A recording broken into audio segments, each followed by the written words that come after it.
साथी, ये हमारी आरटीजेसी साइकोलॉजी की लगातार 5वीं क्लास है। इसमें हम लोग 20 प्रश्नों पर फिर से अध्ययन करेंगे। पिछली 4 क्लासों में हम लोगों ने 90 प्रश्नों पर विस्तृत चर्चा कर ली है।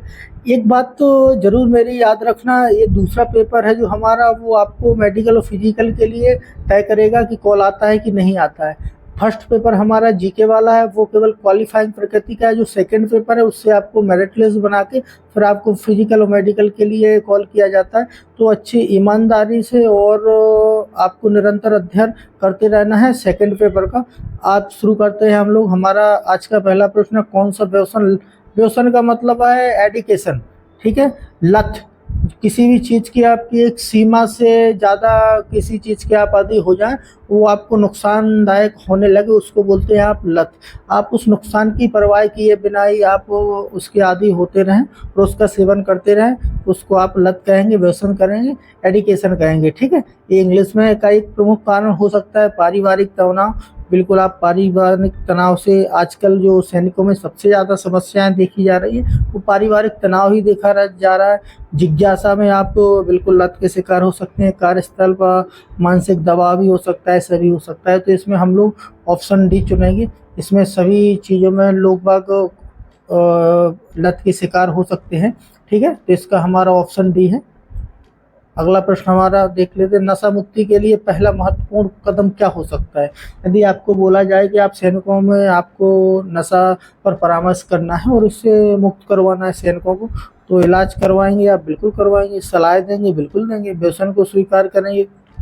जरूरी है। परिवार की मदद करना, ये छोटे छोटे पहलू है, लेकिन इसका ऑप्शन सी है, व्यसन को स्वीकार। सबसे पहले आपको करना पड़ेगा कि आप जिस लत के शिकार हैं उसको आप स्वीकार करना पड़ेगा कि हाँ, हम सच में इसके शिकार हैं। तो जब तक आप किसी पर कार्रवाई या किसी पर हम लोग परामर्श शुरू कर सकते हैं, ठीक है। अगला प्रश्न हमारा, नशा मुक्ति केंद्रों में किस प्रकार का उपचार किया जाता है? चिकित्सा होती है, व्यायाम होता है, योग होता है, परामर्श और चिकित्सा। ये हमारा जो उत्तर है ये ज़्यादा सटीक है। परामर्श और चिकित्सा, ये दोनों प्रकृति का जो इलाज किया जाता है नशा मुक्ति केंद्रों पर। अगला प्रश्न हमारा, कौन सा नशा छोड़ने के बाद लक्षणों में शामिल नहीं है? चिड़चिड़ापन, नींद ना आना, भूख लगना, मानसिक शांति। देखो, ये हमारा उत्तर है मानसिक शांति। कौन सा नशा छोड़ने के बाद के लक्षणों में शामिल नहीं है? चिड़चिड़ापन बिल्कुल आ जाता है, नींद ना आना बिल्कुल हो जाता है, भूख ज़्यादा लगने लगी। जो भी नशा करते हो आपके आसपास, तो आप उनसे जानना कि जैसे वो नशा को बंद करते थे, कम करने लगते, तो इन सारी आदतों या इन सारे आपके गुणों को देख सकते हैं उनके अंदर, लेकिन मानसिक शांति शामिल नहीं होती है इसमें। अगला प्रश्न हमारा, नशे के खिलाफ जागरूकता फैलाने में किसकी भूमिका महत्वपूर्ण है? सरकार की, समाज की, संबंधियों की या रिश्तेदारों की, या सभी की? तो इसका ऑप्शन हमारा डी है, सभी की। अगला प्रश्न, नशे के छोड़ने के बाद के लक्षण क्या हो सकते हैं? कपकपी और पसीना आना बिल्कुल आ सकता है, मतिभ्रम हो जाता है, दौरे पड़ना ये भी हो सकता है। तो हमारा ये उत्तर होगा ऑप्शन डी, सभी, ठीक है। अगला प्रश्न हमारा, नशा मुक्ति के बाद स्वस्थ जीवन जीने के लिए क्या करना चाहिए? यदि आप नशा किसी को मुक्त करवाते हैं तो फिर आप उसको स्वस्थ जीवन के लिए क्या परामर्श और उपदेश दे सकते हैं? दोस्तों से संपर्क बनाए रखने, यदि वो फिर से संपर्क में आएंगे तो शायद डर है कि फिर से नशे की लत में आदी हो सकते हैं। तनावपूर्ण स्थितियों से बचाना बिल्कुल चाहिए। दवाइयाँ लेते रहना, ये बिल्कुल स्वस्थ दिनचर्या अपनाना और सकारात्मक गतिविधियों में शामिल होना, ये हमारा ऑप्शन डी सबसे सटीक है। यदि आप कोई नशे की लत से बाहर निकालते हैं तो उसको फिर स्वस्थ दिनचर्या में आपको लगाना पड़ेगा और सकारात्मक गतिविधियों में उसका पार्टिसिपेट करना पड़ेगा, ठीक है। अब अगला हमारा जो प्रश्न, अगला प्रश्न हमारा है, नशा छोड़ने के बाद शरीर में सबसे पहले कौन सा बदलाव दिखाई देता है? तो ये हमारा जो बदलाव दिखाई देगा वो देगा वजन तुरंत कम होना। ऐसा नहीं होता है। कैंसर का खतरा खत्म हो जाना, ये भी नहीं होता है यदि आपको नशे की किसी भी तंबाकू का कैंसर होता है। देखो, मैंने एक बात समझा दूं कि जरूरी नहीं है कि तंबाकू से कैंसर हो, ठीक है, लेकिन हाँ, एक कारण जरूर होता है कि तंबाकू से कैंसर होता है। यदि जो भी हमारे साथी ये सेवन करते हैं तो बिल्कुल छोड़ देना है।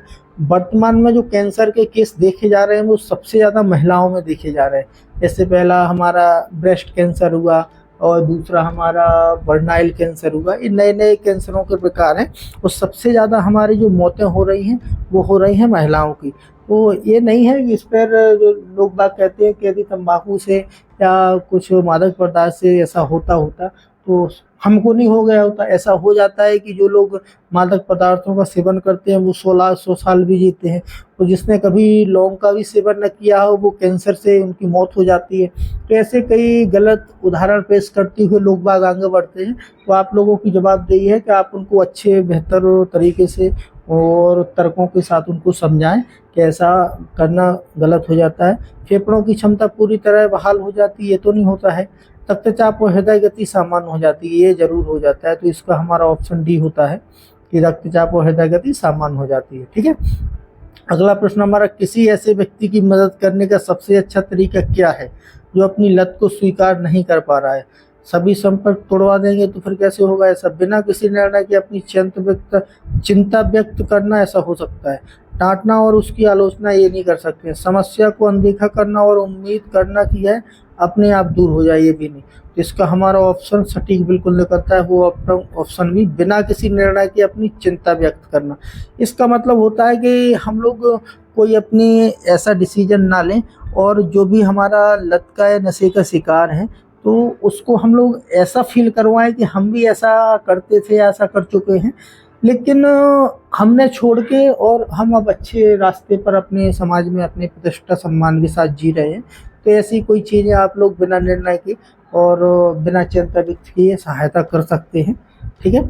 अगला हमारा जो प्रश्न है वो प्रश्न है हमारा 100वां, नशे की लत छुड़ाने में सहकर्मी सहायता समूह किस प्रकार सहायक होते हैं? इस सहकर्मी सहायता समूह में ज़्यादातर जो व्यक्ति होते हैं ये नशे के बहुत ज़्यादा आदी हुआ करते थे, लेकिन इनको परामर्श के द्वारा, चिकित्सा के द्वारा इनको इस लत से बाहर निकाल लिया गया है। तो यही रहते हैं। अब नौकरी की गारंटी ये तो नहीं देंगे, मुफ्त दवाइयाँ प्रदान ये नहीं, सख्त कानूनी सलाह ये नहीं, एक सुरक्षित और समझदार वातावरण प्रदान कर सकते हैं। उनको पता है कि एक नशे की लती व्यक्ति को किस प्रकार का वातावरण प्रदान होना चाहिए। ठीक है। ऑप्शन डी है इसका हमारा। व्यसन की पुनरावृत्ति का अर्थ है उपचार को सफलतापूर्वक करना, कभी भी व्यसन न होना, नए प्रकार का रस सुकून करना, संयम की अवधि के बाद फिर से नशा करना। ये व्यसन की पुनरावृत्ति है हमारी, एडिकेशन की। ये आप नशा से दूरी या मुक्ति पा चुके थे, लेकिन फिर एक विशेष अवधि के बाद फिर से नशा करना शुरू करेंगे तो आपकी पुनरावृत्ति मानी जाएगी। तो इसका ऑप्शन हमारा डी है। अगला हमारा जो प्रश्न, किशोरों में नशे की लत को जोखिम को कम करने के लिए कौन सा कारक प्रभावी है? इसे जो किशोर है यहाँ आप सैनिक भी लिख सकते हैं। ठीक है। तो ज़्यादा दोस्त बनाना, स्कूल में उच्च ग्रेड प्राप्त करना, ये कहीं कुछ नहीं है। मोबाइल का उपयोग एक तरह से मानसिक हमारा मेंटली एडिकेशन का उदाहरण है मोबाइल का उपयोग। ये मैं अगला प्रश्न एक आपको समझा दूंगा अलग से। परिवार के साथ मजबूत और सकारात्मक संबंध, यदि ये आपके परिवार में आप लोग देख रहे होंगे तो सबसे ज़्यादा अनुभव करना कि यही सबसे ज़्यादा हमारी नशे की लतों को जोखिमों को कम करेगा। ठीक है। अगला हमारा प्रश्न है, जो लंबे समय तक नशे का सेवन से किस मानसिक स्वास्थ्य की समस्या का जोखिम बढ़ जाता है? तो ये लीवर पेन हो सकता है, कैंसर हो सकता है, अवसाद हो सकता है, साइकोसिस, ये इसका ऑप्शन भी है साइकोसिस। सबसे ज़्यादा जो हमारे नशे लंबे समय से नशे के सेवन करते रहे हैं वो साइकोसिस के ज़्यादा शिकार हो जाते हैं, मानसिक अवसाद के। ठीक है। अगला प्रश्न हमारा, नशा मुक्ति के में नुकसान में कमी एक उदाहरण है। नशा मुक्ति नुकसान में कमी एक उदाहरण, ये अभी प्रश्न में देख रहा हूँ कैसा है इसका। नशीले पदार्थ के उपयोग पर जेल, हाँ, नशा मुक्ति में जो नुकसान में कमी का एक उदाहरण है। यदि आप नशा मुक्ति कार्यक्रम या चला रहे हैं तो इसमें नुकसान पर क्या कर सकते हैं? यदि आपको कोई कमी दिखती है, लत के बारे में बात करने से बचना, यदि आप बात करने से बचेंगे तो आपको नहीं लगता कि ऐसा हो जाए। हाँ, उसको एक अलग तरीके से ज़रूर आपको पेश आना होगा। नशे के आदि व्यक्ति को अलग रखना ऐसा भी नहीं कर सकते, फिर तो और नहीं उसको नशे की लत जाएगी। किट द्वारा पदार्थ का धीरे धीरे मात्रा कम करना, इसका मतलब ये है कि नशीले पदार्थ जिसका वो आदी है उसको एक निश्चित मात्रा में देना और उसके फिर धीरे धीरे उसके स्तर को कम करते चलेंगे तो आप इसको एक नुकसान या नशे की लत को कम कर सकते हैं। ठीक है, तो इसका ऑप्शन डी हमारा।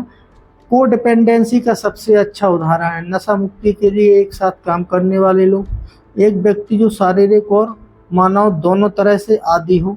दो अलग अलग पदार्थों का आदी होना एक व्यक्ति दूसरे व्यक्ति के व्यसनी व्यवहार को सक्षम बनाता है। इसका हमारा ऑप्शन डी होगा, को डिपेंडेंसी का मतलब। ठीक है, अगला प्रश्न हमारा आता है, तंबाकू में पाए जाने वाला मुख्य व्यसनी रासायनिक पदार्थ क्या है? नशा, फॉर्मेल्डिहाइड, मीथेन, निकोटीन। ये निकोटीन क्या करता है? आपके मस्तिष्क में डोपामाइन एक पदार्थ का स्रावित करता है, निकलता है, जिससे लत का सबसे ज़्यादा शिकार बनता है व्यक्ति। तो आपको एक याद रखना कि जो तंबाकू में पाया जाता है वो निकोटीन पाया जाता है। अब चाय में क्या पाया जाता है वो आप लोगों चाय कॉफ़ी में, वो आपके लिए एक होमवर्क है। अगला प्रश्न, कौन सा कथन सहिष्णुता की अवधारणा को सबसे अच्छा वर्णन करता है? सहिष्णुता की अवधारणा को कौन सा अच्छा वर्णन करेगा? पदार्थ सेवन की एक अनियंत्रित इच्छा, नशा छोड़ने पर अप्रिय लक्षणों का अनुभव करना, समान प्रभाव प्राप्त करने के लिए पदार्थ की अधिक मात्रा की आवश्यकता होना। ऑप्शन डी हमारा है, नकारात्मक परिणामों के बावजूद पदार्थ का उपयोग जारी रखना है। ये तो कभी हो ही नहीं सकता है। इसको हम लोग देख लेंगे, समान प्रभाव प्राप्त करने के लिए पदार्थ की अधिक मात्रा की आवश्यकता होना, ये भी नहीं हो सकता। नशा छोड़ने पर अप्रिय लक्षणों का अनुभव करना, पदार्थ सेवन की एक अनियंत्रित इच्छा करना। इसको हम लोग फिर से देखें, कौन सा कथन सहिष्णुता की अवधारणा को सबसे अच्छा वर्णन करेगा? ये करेगा हमारा ऑप्शन बी, नशा छोड़ने पर अप्रिय लक्षणों का अनुभव करना। ठीक है, अगला प्रश्न हमारा है, युवाओं में को नशे से बचाने के लिए सबसे प्रभावी निवारक उपाय क्या है? नशे के बारे में किसी भी चर्चा से बचना, दोस्तों से बात करने से रोक देना। यदि ऐसा करेंगे तो बिल्कुल नहीं रोक पाएंगे। नशे के खतरों से डराना, बिल्कुल जीवन कौशल और मुकाबला करने की रणनीतियों पर शिक्षा देंगे आप लोग, जब ऐसा कर सकते हैं। ठीक है, तो इसका ऑप्शन डी हो गया हमारा। अगला प्रश्न हमारा है, कौन सा एक दोहरी निदान का उदाहरण है? वह नशा छोड़ना चाहता है लेकिन छोड़ नहीं पा रहा है। एक ऑप्शन हो गया, जुआ खेलने और खरीदारी करने का आदी है, ये तो नहीं हो सकता। शराब और कुकिंग दोनों का आदी है। अवसाद और शराब की लत दोनों है। इसका ऑप्शन हमारा डी आएगा, अवसाद और शराब की लत दोनों है। अब अगला प्रश्न हमारा 109, निकासी और सहिष्णुता के बीच क्या संबंध है? दोनों केवल व्यावसायिक व्यसन में होते हैं, ऐसा नहीं है, वो असहमत अवधारणा है।